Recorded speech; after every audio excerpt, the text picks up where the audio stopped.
Rumah semewah tipe Lexington ini serius deh. Ruang laundry dan ruang jemurnya kemana ya? Bukan nggak ada ya, tapi bener-bener diumpetin. Nah, dari depan, kamu bisa langsung masuk ke ruang laundry lewat pintu servis khusus. Jadi, aktivitas cuci dan angkut barang nggak perlu lewat area tamu sama sekali. Tapi yang menariknya nih, dari dalam rumah, ruang laundry ini juga langsung terkoneksi ke dapur.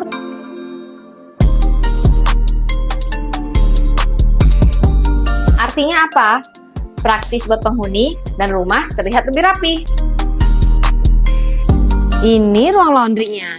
Untuk mesin cuci, rak, setrika, semuanya ke bagian tempat dan tertutup rapi.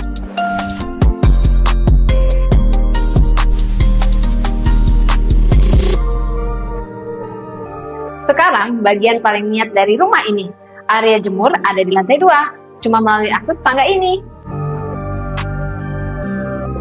Jadi, kalau dari luar, dari dalam, dan juga dari area tamu, area jemuran ini 100% gak kelihatan.